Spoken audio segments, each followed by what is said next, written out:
Magandang umaga po sa inyo lahat. So it's an honor and a privilege to be here. So salamat po sa Museum of Natural History sa pag-imbita sa araw na to para makapagbahagi ng konting kaalaman niya tungkol sa mga Kweba. And so itong background na photo ay sa Makera Cave ito sa Santa Teresita sa Cagayan. So siksikan kami lahat dyan kasi maliit lang yung Kweba. And actually nung nakasama ko po yung Museum of Natural History, dun ko talaga na-experience yung kung paano ba talaga mag-fieldwork ang mga cave biologists natin. And actually kami rin po ni Kuya Ado, ito po si Kuya Ado, or si Professor Nathan Fernandez, na dyan namin na-experience kung paano ba talaga kinoconduct, kumbaga, yung mga fieldwork katulad nito. So just to give you an outline kung ano ba ang pag-usapan natin, so basically just some very short introduction in caves, kung paano sila nabubuo. Then we'll go on with cave structures na kung pwede niyo pong makita pag kayo ay nag-field para din po kung sakali po na sa inyong cave assessments ay wala kayong kasama na geologist ay magiging familiar po tayong lahat sa mga nakikita natin sa loob ng Kweba. And ito pong last ay yung resolution number 2017-04 na yan po yung binabanggit po kanina ni Sir Flor na cave assessment form na kung saan nakalagay po, naka-outline po doon kung ano ba yung mga kailangan natin finill out. And mamaya po, i-discuss ko rin po or magbabahagi rin po ako ng konting opinion regarding dun sa pag-fill out po ng form na yan. So, just to start with, alam na rin po naman natin itong lahat, pero this is a very fitting introduction for what we are going to talk about today. So, a cave is naturally occurring. So, niread ko na po yung mga key terms para po mabilis din natin mabasa. So, naturally occurring passages, whether or not the entrance is naturally formed or man-made. So, basically, we are talking about the cavity itself. Not necessarily talking about the entrance, kung siya ba ay tinibag lang or talagang natural na makikita natin. So, furthermore, it would include any natural fit, which is an extension of the entrance. And this term also includes the resources that are within the cave. So, resources meaning guano, and cave formations such as stalagmites and stalactites, and others. Okay? So, basically, nabubuo ang Kweba or ang ating mga Kweba ay most of the time related to a rock of old limestone. So, yung limestone, ang kanyang composition ay calcium carbonate, ito na lang po, CaCO3, na kung saan yung CaCO3 ay madaling natutunaw ng ating tubig. Alright? So, therefore, caves are usually formed through dissolution of carbonate rocks. So, ito pong video clip na to ay sa China. I think it's a very famous place sa Guilin po, na kung saan talagang towering karst formations yung meron sila. So, just to show that dissolution does not take place uniformly in your limestone, na meron pong mga bahagi na kung saan mahina yung limestone ninyo dahil meron na siyang natural na mga cracks na doon pumapasok ang ating mga tubig at merong mga natitira na slightly more robust than the other limestones. So kung i-imagine po natin, yung buong area po na yan talaga dati ay covered with limestone na kung saan nagkaroon lang po talaga ng pag-dissolve through geologic time. And we mean geologic time, hundreds of thousands, even millions of years. So, just to give a further idea, so basically it's a dissolution by meteoric or rainwater and groundwater. So, yung groundwater po kasi natin, pwedeng nagbabago yan ng levels, depending kung meron bang drought or wala, depending rin kung gaano kalakas ang ulan natin sa ibabaw or kung gaano kahina. So basically, our limestones already has a natural cracks within. So pwede pong ito ay yung mismong layers po ng mga limestones ninyo. Kasi pag po nagde-deposit sila, para siyang layers ng cake. Na kung saan dun sa bawat, kunwari layer 1, layer 2, yung in-between doon, yun yung mahinang portion ng limestone ninyo na kung saan doon po pwedeng pumasok ang ating tubig. At doon na magsisimulang magkaroon ng mga cracks, katulad po dito sa figure 1 natin. Now, for figure 2, basically, it just goes through time na mas dumadami ngayon or since nagkakaroon na tayo ng pagtutunaw na nagsisimula dun sa ating mga cracks, lumalaki itong mga cracks na to, later on, that forming our cavities or caves. Right? So, dito rin po sa figures 3 and 4, ito po yung mga panahon na kung saan nagbabago yung level ng tubig natin.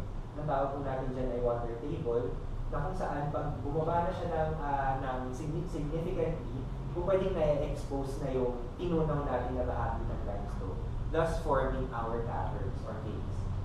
Okay? So, nakakasunod, okay ka naman po ang ating discussion for today. So, with that, since we have a lot of cave formations in our country, and almost all provinces in the Philippines have limestones, well, yung ating DENR, nag-propose sila ng cave classification na probably ay familiar na po kayo dito, and it's based mainly on safety and the value that is within the cave. So mainly archaeological, cultural, scientific, na kasama na rin po dyan biological, both biological and geological. So meron po tayong tatlong halimbawa or tatlong classification ng caves. So caves 1, class 1, 2, and 3. Class 1 po yung hindi talaga po pwedeng galawin ng mga normal na nilalang, na kung saan very delicate and fragile yung pwede natin makita ng mga formations dito, and not only formations but also archaeological value. Pagdating naman po sa cave, sa class 2, meron pong parte ng Kuweba na delikado na hindi po pwedeng buksan para sa mga turista, pero kung tayo po ay magko-conduct ng ating mga scientific investigations, pwede naman po. Actually, pati naman po sa class 1. Although I think yung permits dito yung medyo mahirap at madugong makuha. And for class 3 naman po, ito po yung very safe, generally safe siya. So ito po yung binubuksan sa mga turista. At yung pong mga classes na yan, kung pwede po na within the cave, there can be different classes na kung saan, for example, yung bandang entrance ay class 3, pero teka lang, delikado na pagkatapos nito. So class 2 na yan. So hindi na po pwedeng umabante pa kung turista ka lang. So para kung ganoon. So hindi lang po, kunwari class 3 yung isang Kweba, class 3 na siya kung the whole length of the cave. Pwede po na nagbabago-bago yung class habang pumapasok ka sa Kweba. Yan po. So, yung main topic po basically natin ay Kwentong Kweba. No? So, pag po kasi syempre tayo ay papasok na sa Kweba, marami tayong makikita po ano-ano. Yun yung pinoint out at pinocus po sa presentation na to para meron po tayong guidance at meron din tayong familiarity of these structures that we are going to see inside the cave. So, basically po, for caves, we have two types. So, we have the so-called speleothems na ito po yung madalas natin naririnig, and the lesser known speleogems.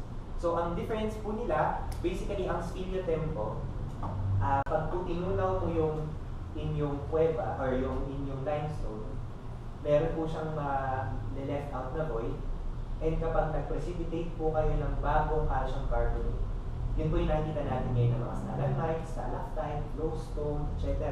Yun po yung tinatawag na speleothem. Now, pag sinabi po natin speleogem, ang ibig sabihin po niya, yung mismong cavity po na na-produce ng inyong pagtunaw ng limestone, yun po yung structures na makikita po natin doon. Yun po yung speleogem. So, ibig sabihin po, sa speleogem, kung ano ba yung tinunaw po yung bato, kung ano yung natira, yun po yung formation na yun.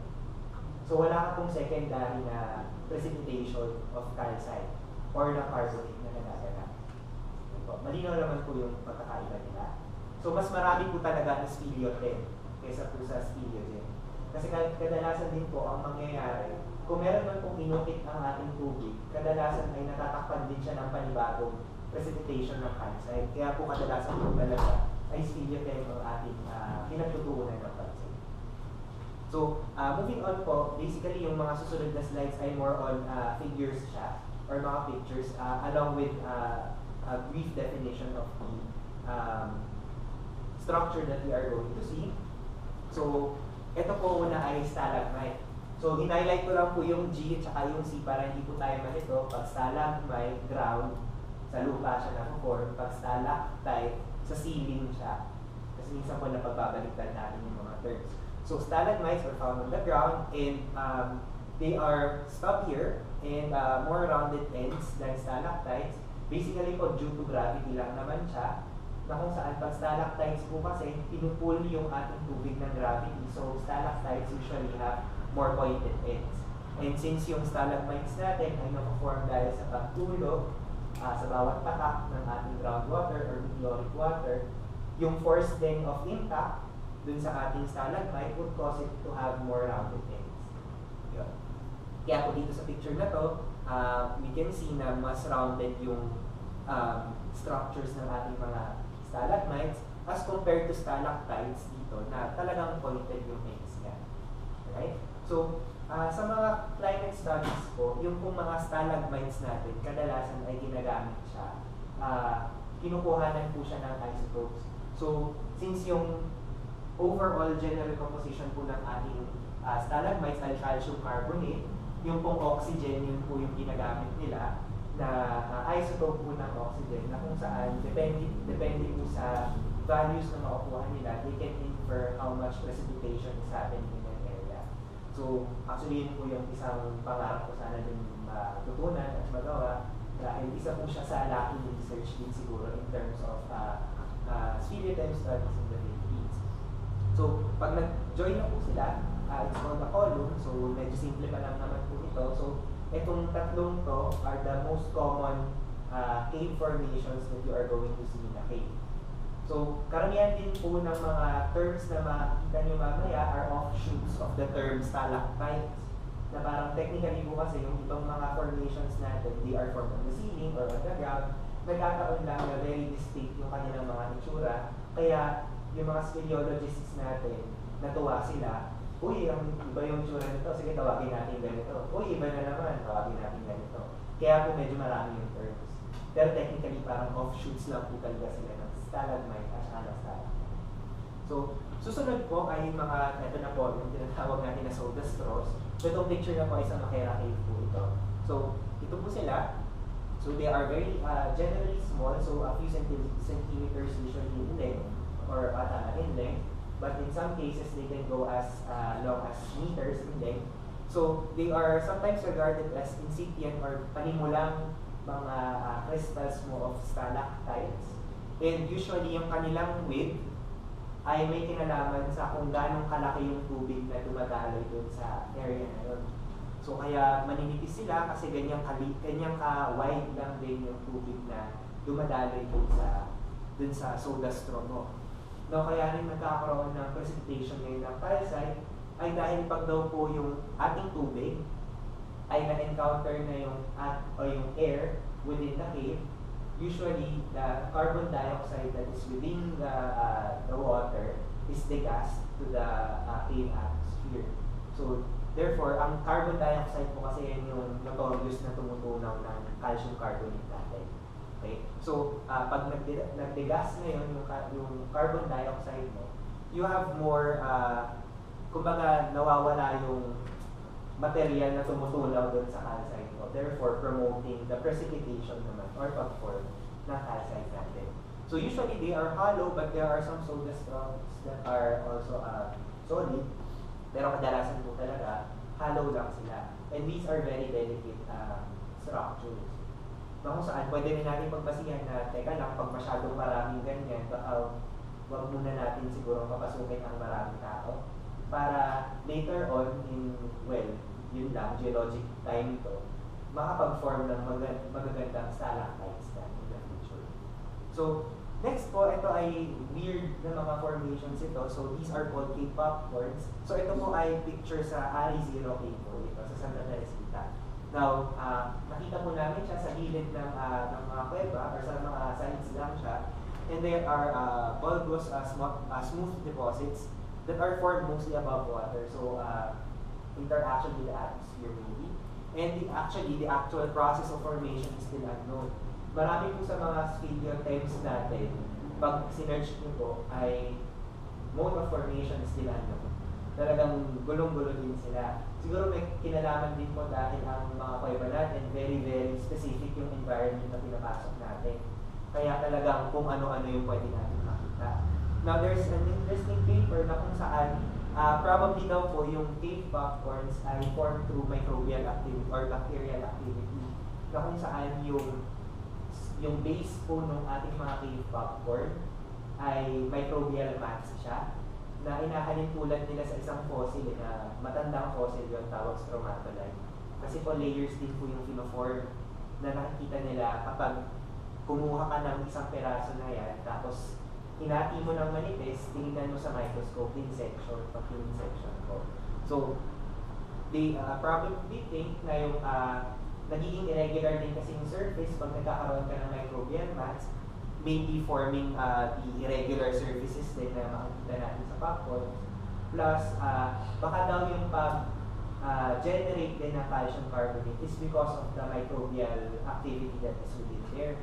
Na pag gusto daw po kasi nila, well, based on the paper I have read, please correct me if I'm wrong, na yung iba daw po mga microbial or yung mga bacteria, masyadong poisonous na pag mas maraming calcium 2+ na nai-incorporate daw sa kanilang, well, siguro sa kanilang cells.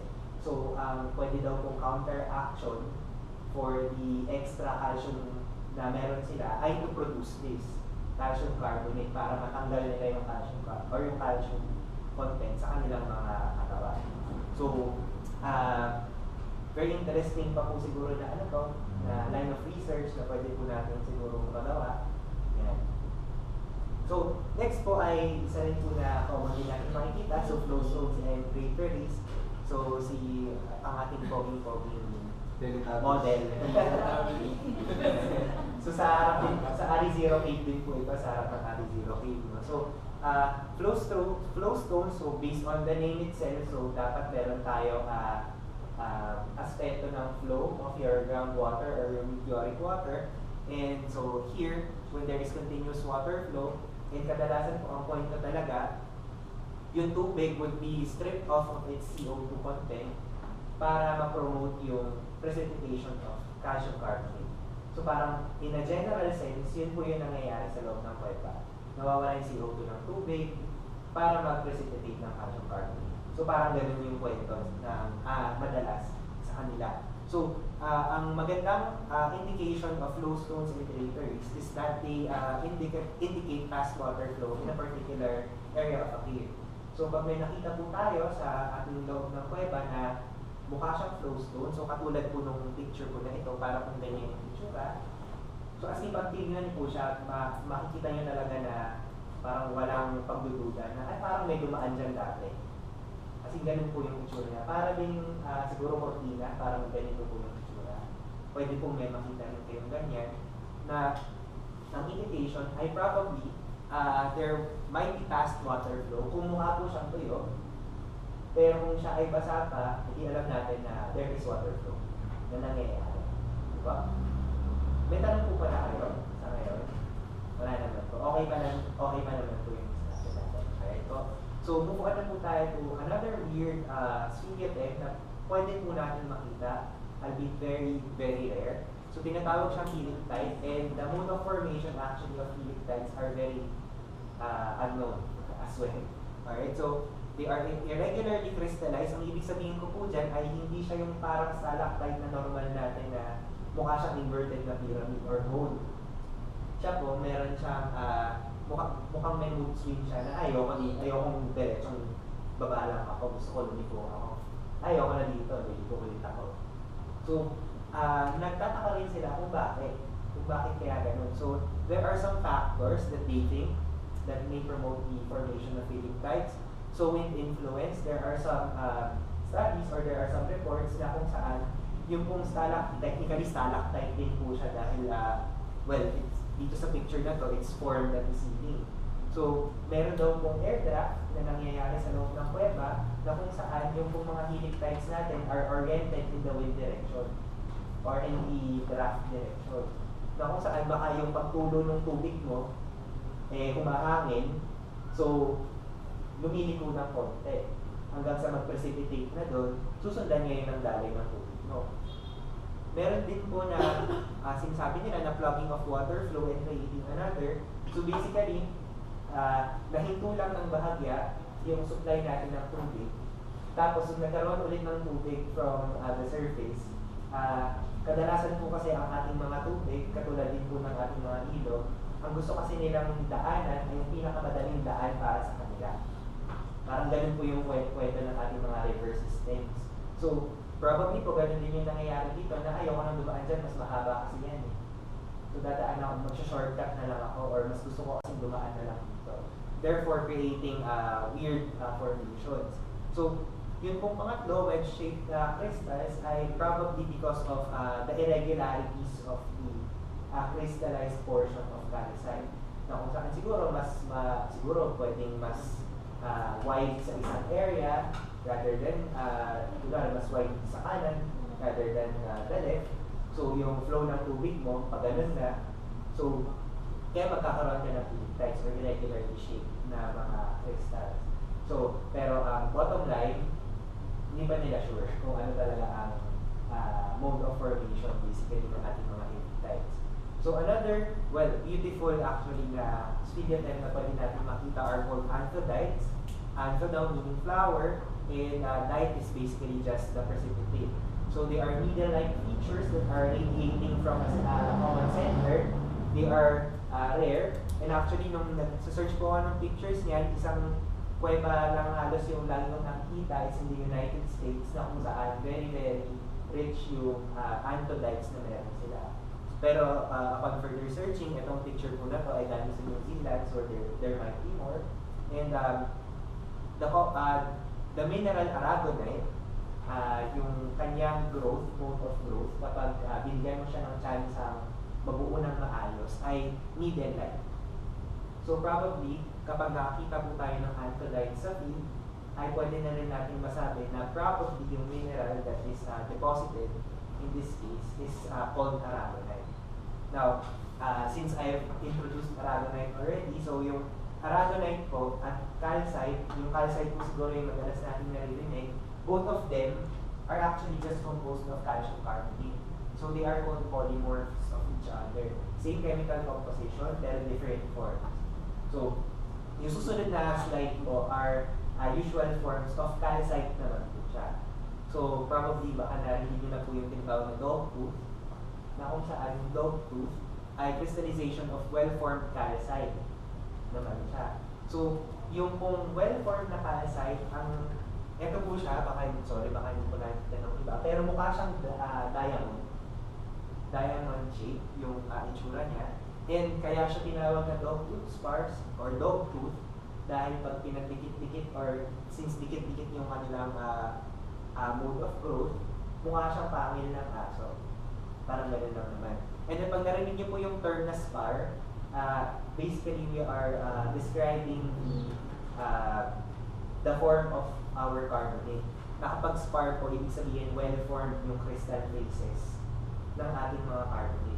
Now, usually din po, itong mga spars, pag kung may nakita tayong biglang makislap sa wall ng ating kuweba, kadalasan po yan yung mga spars dahil pag kung makislap siya, ibig sabihin, very smooth yung surface. So, ibig sabihin ng pag tinapat niyo yung flashlight niyo doon, magre-reflect back agad yung ilaw papunta sa inyo.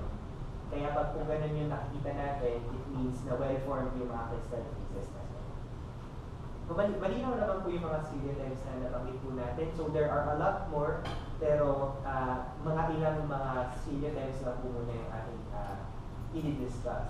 So, for speleogems po, hindi po rin ako nakahanap ng ganong karaming types of speleogems dahil yun nga, mas focused ang mga studies on speleothems or the secondary precipitates.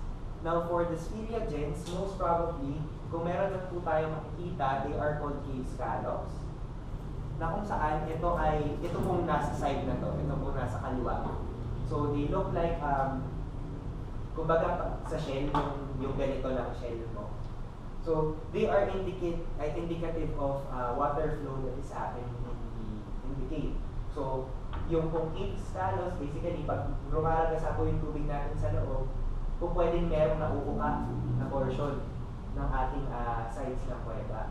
So therefore, pwede rin po natin ma-correlate na kapag mas malalaki po yung scallops natin sa kuweba, pwedeng mas malakas yung dumaloy na tubig nung panahon na may dumadaloy pang tubig sa kuweba natin.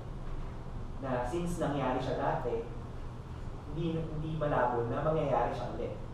So pag nakita po natin na malaki po yung cave scallop, siguro pwede natin sabihin na baka kapag times of high rainfall, huwag muna siguro tayo papasok dito kasi may nakita tayong cave scallops na masyadong malalaki na kung saan baka delikado.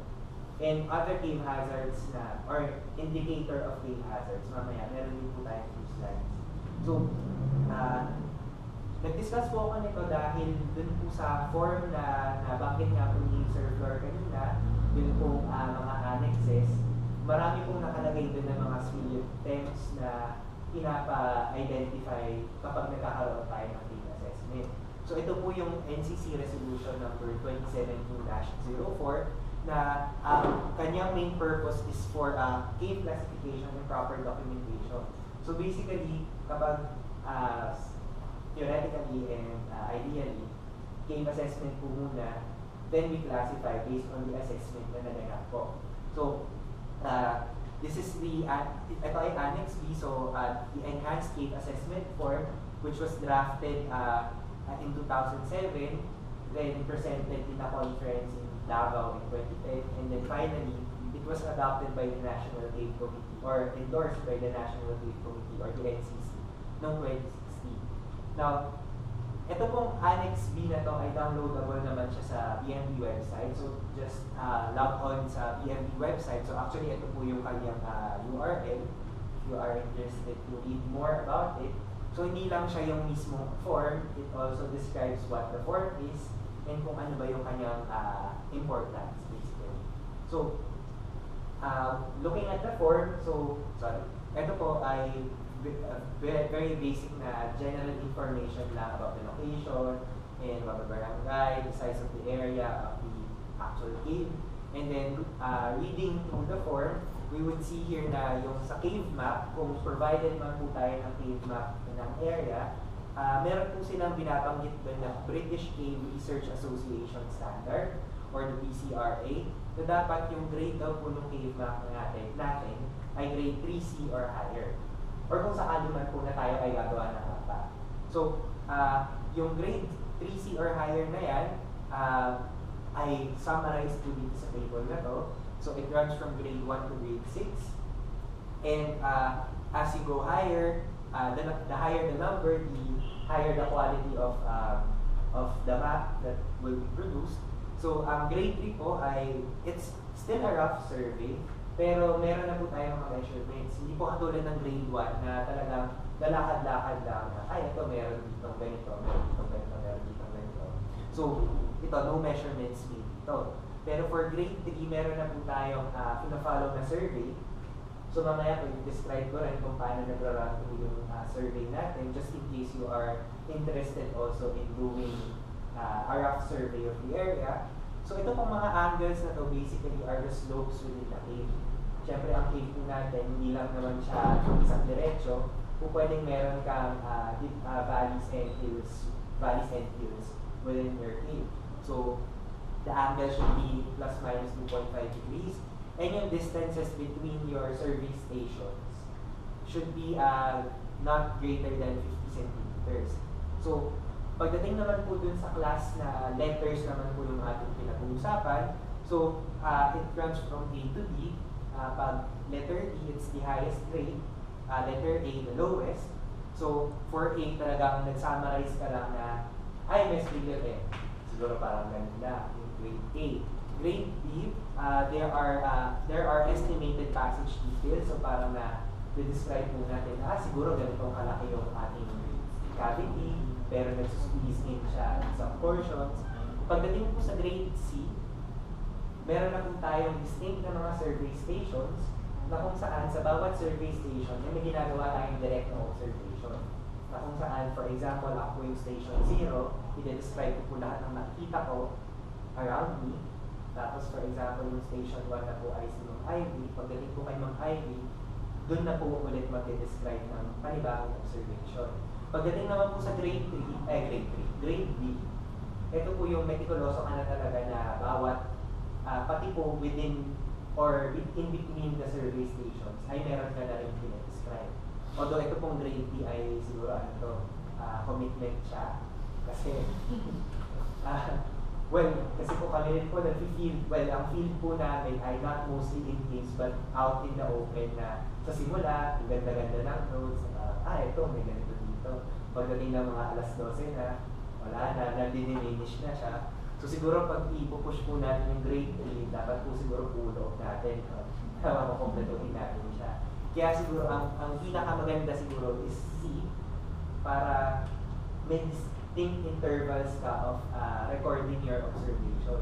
However, mas maganda rin sana talaga kung within the survey or in between your survey stations, may nanonood ka rin kahit na ay mukhang nag-decrease yung speed of tempo. Ay mukhang nagkakaroon ako ng ganito. Ay mukhang bumababa yung slope ko kasi I go from station 1 to 2. Kahit po siguro ganun mga observation lang is already okay para mas maging detalyado yung ating survey. So, in doing a survey, so I think you need at least 3 people to do the survey. So, isa na magsistay, for example, ito yung start ko, itong bottom ng triangle, isa magsistay dun sa position na yon. Yung pangalawang tao ay may hawak siyang measuring tape at siya ay lalakad papunta dun sa second na station na kung saan dapat si nakatayo dito ay nakikita pa rin niya si lumalakad hanggang kung saan niya matuntun. Tapos, teka lang, hindi na kita makita. Kasi yung susunod na po na gagawin, meron po siguro si nakatayo din, i-measure niya using a compass kung anong direksyon yung nilakad ni partner at kung ano yung inclination ng nilakad ni partner para mare-record natin between stations 0 and 1 kung ano yung line na yan, basically kung ano yung sabihin ng line na yan. Then, siguro si third person, siya yung pwedeng taga-notes kasi baka mas stress na si nakastay dito. Siya na nag-measure, siya pa magpipila kung gano'ng kahaba na yung na travel, siya pa mag-notes. So may isang taga-notes din. So at least 3 siguro. Although kaya naman po ng 2.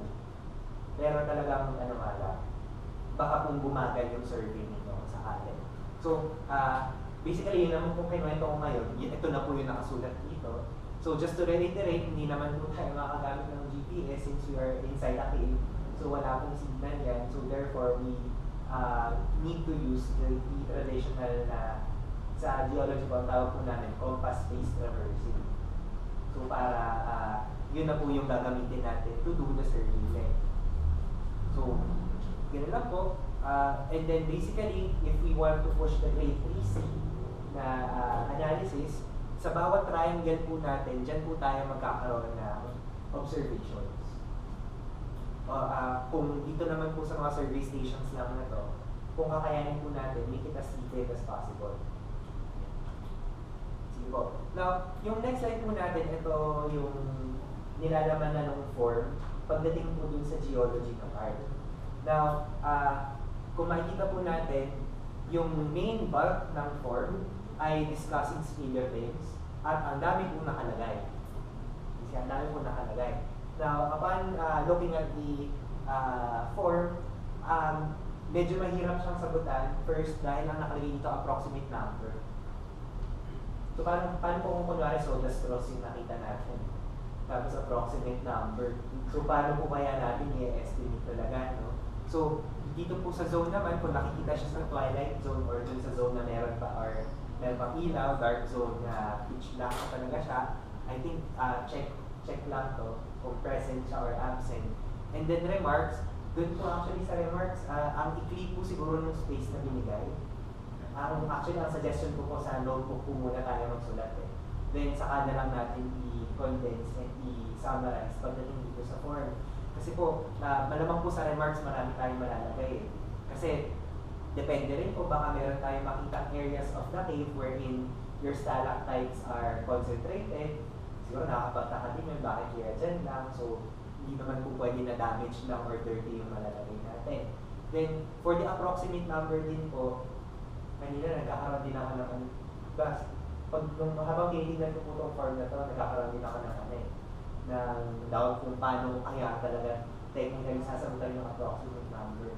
So, I would suggest po na mag-focus tayo dun sa presence nila and then siguro more detailed na lang na hindi lang approximate number. pwedeng may mga number between the surveillance pa para matutuntun natin kung saang areas man ng Kuweba yung concentrated with the speleothems, para alam din po kung kunwari magpapasa tayo ng review or ng form, ng assessment form sa LGU, matatrack po natin kung saang areas ba ng cave yung dapat mag-ingat tayo. So hindi lang yung approximate number, parang approximate number at saka kung saan mga survey stations natin sila nakita. So I suggest ito, sa notebook na lang po siguro, and then baka separate form na lang na ito naka-outline dito kung paano or kung saan nakalocate yung mga speleothems natin. Then, yung iba rin pong mga speleothems na nakalagay dito ay hindi rin po natin diniscuss kanina. Yung iba po kasi is related siya with another type of rock. Yung pong sa atin po kasi sa Pilipinas, I think all of our caves are composed of carbonates. Or mostly carbonates. Meron po kasing pseudokarst na tinatawag na hindi carbonate. Anyway, mostly carbonates po. Kung true karsts po ang ating pinag-uusapan. Sa ibang bansa po kasi, they have what are known as evaporites. So basically, salt. Yun po, parang halite yung tawag. Yun po yung pwedeng composition ng Kweba nila na kung saan other speleothem forms are documented. So, I think yung iba pong mga nandito ay baka hindi natin makita dito sa setting natin sa Pilipinas. Although nilagay na lang dyan para, alam mo yun, just in case. Yung mga just in case na, uy, may nakitang ganito na dapat sa mga evaporites lang natin makikita. For example, itong gypsum flower. Yung gypsum flower po ay sa mga very arid na areas natin makikita. And we know that the Philippines is a tropical country. So, mahirap pong umasa na may makikita tayo dito. So, yung mga kanina rin yung mga diniscuss, probably baka may makita tayo in the near future. Sana, may makita tayo in the near future. So, kaya po yun yung finocus ng discussion. So, yung sunod din po na pinapa-fill out dun sa form would be the minerals inside the cave. Now, for minerals inside the cave, and actually po for carbonates, sa needs din po kasi, meron din po akong subject na tinuturo na optical mineralogy. Basically, identifying minerals under the microscope. Now, for carbonates, it's very, very hard to identify them under the microscope. Under the microscope na yun. Pag po kasi hand sample, minsan mahirap na, yung iba pong mga minerals, very, very clearly, pag under the microscope, na-identify agad. Ang carbonates po mahirap. At kinakailangan siya ng mga tinatawag po nilang staining techniques na kung saan dun sa chemical na nilalagay dun sa bato, merong ibang nasi-stain na ibang hindi. So katulad po sa calcite versus dolomite, ganun po yung ginagamit. Meron po parang red pigment na nilalagay na kung saan pag naging red yung carbonate under the microscope, it's calcite. Pag hindi po, magiging dolomite siya. Now, isa rin pong kumbaga dito sa minerals inside the cave, mainly calcite or aragonite po kasi talaga ang composition ng ating mga limestones. So yun po yung bulk. And then, yung iba pong mga nakalagay dito, well, yung antite, hydromagnesite, and magnesite are also related to more arid environments. And yung mga chemical formula din po ng tatlong nasa ilalim are mainly composed of magnesium. Then, so, it might have something to do with the aridity of the environment and the magnesium content of your waters. So, yung pong mga parameters na yun ay hindi rin po agad natin malalaman kapag nakikita pa lang natin yung mga formations na to sa loob ng lupa. Kaya po, kung ang gusto ng LGU ay mahanap agad-agad kung anong mineral siya, pwede po natin sabihin, teka lang po, hindi pa po agad-agad. Meron po kami nilalap na baka po itong dalawa, mostly yung composition ng ating Kweba or yung ating mga speleothems, pero hindi pa po natin masasabi agad kung ito po bang apat ay present dun sa ating Kweba. So parang po gano'n. Kaya po, actually yung dolomite din po, although it's a common rock forming mineral in other countries, dito po sa atin, nung tinignan ko po yung distribution ng dolomite sa bansa, tatlo lang po yung nakita ko, Cebu, Zamboanga, at Palawan, Northern Palawan. So kung may expect mo po man tayo na dolomite na makita, baka dun lang sa tatlong areas na yun. And hindi pa po siya yung pure na dolomite. Yung limestone po kasi natin, kung pwede meron siyang dolomite, pero dito lang sa portion na to. Or concentrated lang siya in some portions of the rock. And nag-range pa yung series of names na kung kailan mo siya tatawaging dolomite talaga, minsan dolomitic limestone, dolostone, marami pa pong iba't ibang klase. So I think ito, hindi natin siya masyadong papaglumain. Basically po, aragonite calcite lang po, naglalaro lang dun sa dalawa yung mostly mahahanap natin sa Kweba.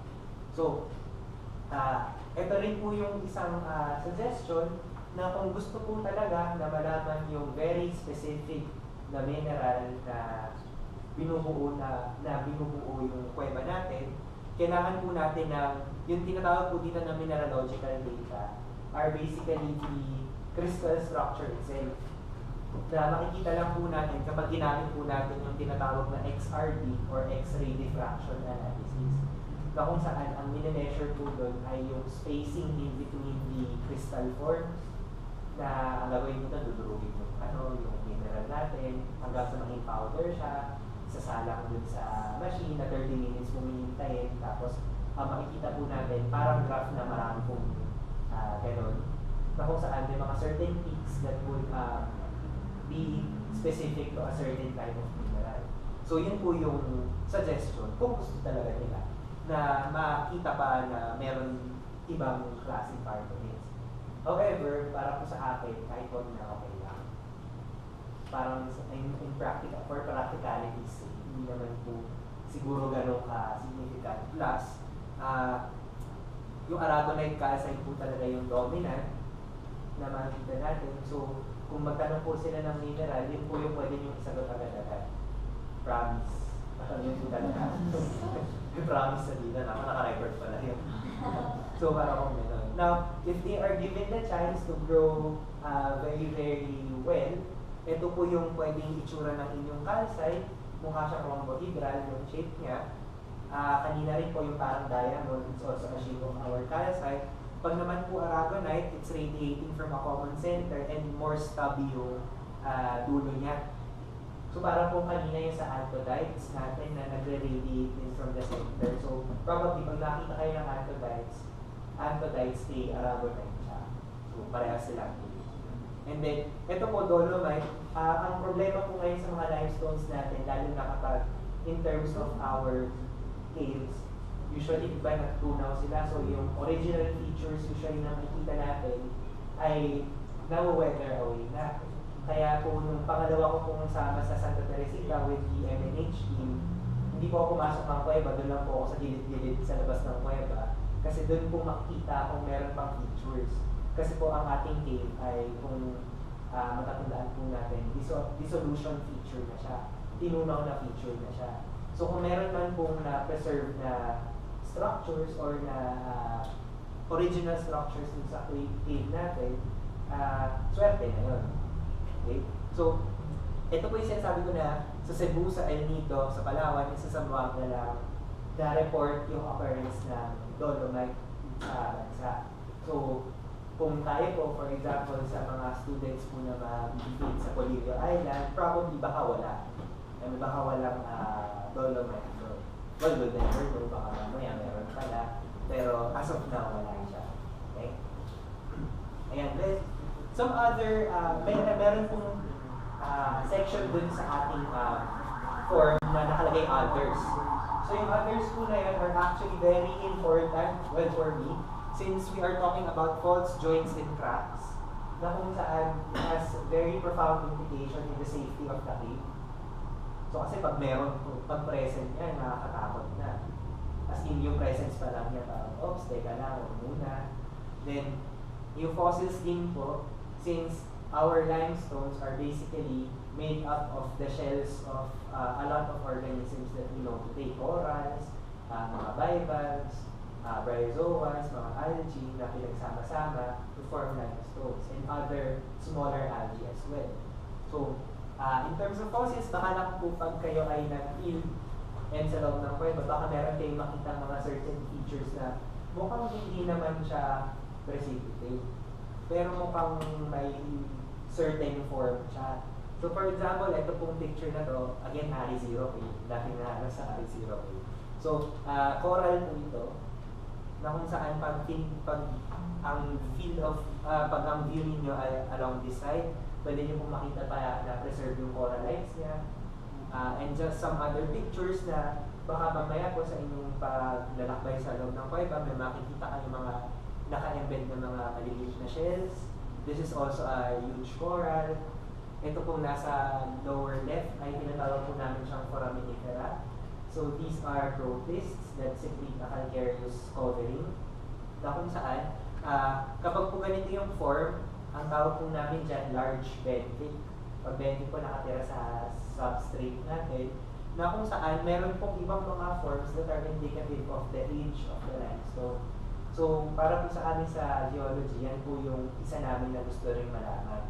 Kung gaano katanda ba yung mga limestones na pinupuntahan namin. Now, for example, dito po sa Santa Teresita, ang nakita po namin, well, hindi pa sobrang sure, kasi po pwedeng mas matanda pa siya. Pero upon initial findings, pwedeng yung tanda ng bato is around 23 million years in age. So, for us sa Pilipinas, that's relatively young. Actually, compared with the whole world, baby pa tayo, kung 23 million years now, sila kasi billion. Anyway, so ginagamit po ito for dating rocks. And usually, pag po meron tayong accumulation nito, nalalaman din po natin kung ano kaya yung environment dati na pinag-depositan ng ating limestone. So, kadalasan po ito, tinatawag po siyang lagoon. Yun po yung area before magkaroon ng build up of our reef, yung ating mga as in massive na mga coral. So, pag marami daw pong ganito, dun ka sa safer side, sa lagoon side ka. And then ito po ay basically just a lot of rubble, pero fossils po yung mga yan. Probably coral rubble, mga bivalves din po na nagsama-sama, na kung ganyan po silang kagulo, ang probable origin ay baka po meron ng slope yung sa reef ninyo, na kung saan by the action of waves, nawarak ng kaunti yung part ng reef mo na yon at nabagsak sila. So baka po dun sa portion na yun itong formation na to. So, yan po, baka lang po may makita kayong imprints or meron kayong makita remains of your fossils. Malaki rin pong tulong yun para din po malaman natin overall kung paano ba na-deposit yung limestone natin. Then, on to more important stuff. So basically, faults and joints. Pag sinabi po natin fault, it's a crack with noticeable displacement or meron kang makikita or meron kang may imagine na mukhang gumalaw to. Pag naman po joint, basically it's just a crack. Okay? So kaya po yung dun sa form, may faults, may joints, may crack. Siguro po yung crack, ang ibig sabihin nila dyan, kapag random yung itsura ng crack. Kasi po kapag joint at saka fault, usually po linear yung itsura niya. Kasi it occurs along a plane. Pag po crack siguro, as in, wala crack. Kasi talagang random crack lang siya. So, ito po ay manifestation siya ng fault na baka pwede rin natin makita inside the cave. So, as you can see, ito yung plane. Ito pong portion na yun yung plane. Na kung saan mukhang ito yung ka-partner niya. Itong bloke niya to. So, mukhang itong nasa left ay bumaba. Tapos yung nasa right, either siya ay tumaas or nag-remain in place. Pero usually talaga nag-move sila parehas. So, pag meron tayong ganitong displacement, pwede natin i-report din siguro agad sa authorities natin na teka lang po mukhang may fault.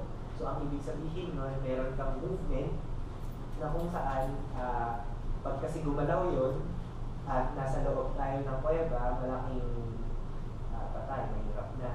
Okay, so para kung gano'n. And actually mga joints din po mahirap. Then pag may mga cracks ka kasi, ay hindi po ito joint, sorry. Pag may mga cracks ka kasi, po pwedeng mas speed up yung dissolution process natin. So therefore, other cave hazards such as the collapse of your roof, collapse of stalactites themselves, or some rockfall may happen, na kung saan nakikita rin natin sa Kuweba na biglang mayroong mga malalaking tipak of rock within na dapat careful tayo. Now, other features that you may see are, these are called bedding planes. Kanina po nabanggit ko yung parang layers ng cake. So ito po yun, itong mga linya na nakikita ninyo na naka-incline pa ganyan, ay yung tinatawag natin ng mga bedding plane, na kung saan yung limestone natin, basically nagpapatong-patong sila.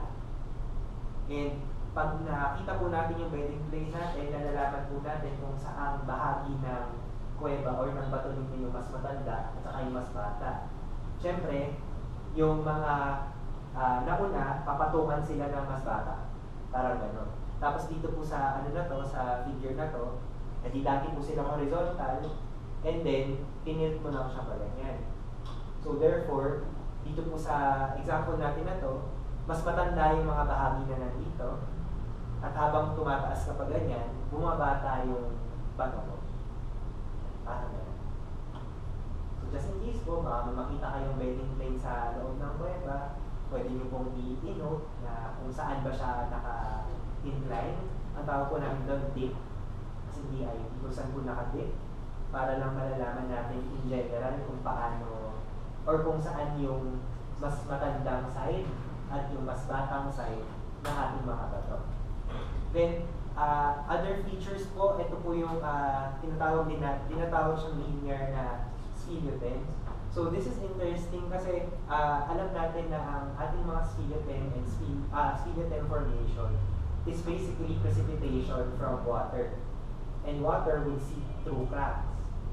So kung meron po tayong mapansin siguro in cave roofs or in some portions of our caves na yung speleothems natin ay arranged in a linear fashion, most probably may crack doon na kung saan doon dumadaloy yung ating groundwater. So it's also a point for reporting na mukhang may mga linear features yung speleothems na meron tayo. So baka marami kang networks of cracks na nasa itaas. So later on, kung pwedeng meron siyang kinalaman ngayon with soon or probable collapse siguro in the near future, or kung meron mang activity or meron mang sudden shake, baka mag-collapse or maging weaker yung ating roof. Then, ito, RE0 po ulit. These are flood indicators. So ito, hindi siya masyadong malinaw, sorry, since nasa loob siya ng kuweba, but these are called conglomerates. So yung conglomerate is a sedimentary rock na kung saan yung bawat component niya ay mukhang mga bilog, so rounded yung tinatawag ng mga clasts. And usually, yung mga rounded na mga portions na yan, mukha silang lutang dun sa bato. So siguro pwede siyang mahalin tulad sa, minsan kapag bumabiyahe tayo, tapos yung mga tinatapalan sa gilid ng kalsada, yung parang maraming mga bilog-bilog na gano'n. So those are like conglomerates. Now, very interesting dito sa site na to ay yung clasts ng conglomerates ninyo or yung components ng conglomerates ninyo are not limestones. So that's very interesting. So therefore, yung mga clasts ng ating na-form na conglomerate dyan ay hindi galing sa kuweba. Galing siya somewhere else. So ngayon, ang kailangan natin isipin, paano siya nadala doon? So usually din po kasi ang conglomerates, they are indicative of flood deposits na sa gilid ng mga rivers natin, doon na pag nag-feel po tayo sa mga palaya, pag may nakikita kayo na parang ang daming gravels na nakakoncentrate, parang ganun din po yung itsura dito. Now, ang interesting doon, syempre, ay it's from a different source. So that must mean na meron kang other pathway dito sa ating kuweba na kung saan pumapasok yung tubig mo sa loob at nagdadala siya ng materyales na galing sa labas ng kuweba. So ibig sabihin, parang to cut the story short, bumabaha sa loob. At kung gano'ng kataas yung conglomerate na nakita ninyo, gano'ng kataas din yung posibleng tubig na dumaan sa loob ng Kuweba. And ang nakakatakot din, yung conglomerate na yan, mas mataas sa akin. So, kayang-kaya, or merong episode before na nangyari na may baha sa loob. Then, natatandaan ko po na kinausap ko po si Sir Julius din nito after na uy, at interesting na, may nakita kami na conglomerate, ganyan, ibig sabihin, may flood, gano'n. Nakita po siya ng, I think, gastropod siya na hindi nakatira sa Kuweba. I mean, hindi siya cave dweller. So, ibig sabihin din, nadala din siya from the outside. So, therefore, may flood talaga. So, pwede nyo pong i-note din kung meron kayo nakikita ganitong klaseng bato. Ma-report nyo rin sa inyong assessment forms na possibly na nagkakaroon ng flood dito sa ating area. And then, for other hazards, dissolution features or sinkholes na tinatawag, na kung saan dahil na ating bato ay tinutunaw. So, there would be cases na yung ating surface ay flat or relatively flat, pero yung ilalim niya, butas na pala yun. Cavity na pala yun.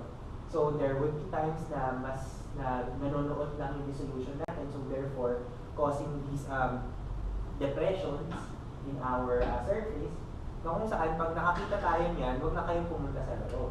At syempre, konting na lang yan, konting trigger na lang yan, pwedeng mag-collapse yung buong sinkhole natin. And usually, yung collapse din ng mga sinkholes are very unexpected. Bigla-bigla na lang sila. Basta na-reach na nila yung tipping point nila na ayoko na. So, babagsak na sila. Okay? So, ayan. So, well, so main takeaways para sa lecture na ito, well, also for me and hopefully also for you. And caves are very complex systems na kung saan lahat na makikita natin sa Kuweba is a multitude of different factors that are affecting the formation of the whole cave. So, shaped by biologic, microbiologic, geologic, climatic, hydrologic, and of course, human effects. Then, these are very delicate environments na kung saan lagi ko rin pong naririnig sa either po nung Gaia Exploration.gdc na basta pumasok tayo ng Kuweba, we are already disrupting everything that is within it. So, and although it may look boring and stagnant, napakaraming nangyayari sa loob, precipitation ng ating speleothems, mga nabubuhay na microbes, and megafauna na nandun, also the changes in the temperature and the atmosphere or the air inside the cave that would continuously affect the overall structure of the cave. And habang ginagawa ko po itong lecture na to, ito po yung pinaka-na-realize ko and pinaka-sana ma-push natin in terms of cave studies in the Philippines na we need full-time speleologists, not just geologists. Na kung saan pag po kasi yung course namin, we tackle a little of all, pero not necessarily focusing on one very specific topic. So, pag nakaka-focus ka na ng very specific topic, usually MS or PhD na po yun, pero for me as graduates, parang sausaw talaga siya of everything. So, I think kailangan ng full-time na talagang nag-aaral lang with cave formations dahil marami pa tayong hindi alam tungkol sa pag-form ng mga speleothems na yan. Since very, very diverse ang Pilipinas, not just in terms of the climate, but also of the limestones that we have, hindi malabo na baka meron din tayong mga speleothems na dito lang pala matatagpuan. With the works of the Museum of Natural History, nakakita po kayo ng sobrang daming species of bats, of microbes, of plants, arthropods din. Hindi ko malabo na sa geology din, well, sa speleology din, ay pwede rin tayong may makita na bago. At ang kagandahan pa nun, parang po pwede rin siguro na i-combine natin yung mga different fields. So katulad po ng pag-form ng cave popcorns na microbiome and geology pinag-uusapan. May nabasa rin po ako na parang may isa pang enigma, yung bell towers po ang tawag. Sa cave ceiling po siya makikita, pero it seems na both dissolution features siya and may be affected also by bats na nakatira dun sa loob. So, hulma naman yun ng biology and geology. And maraming pa kita. So yun lamang po yung ating talk for today. So, maraming salamat po sa pakikinig.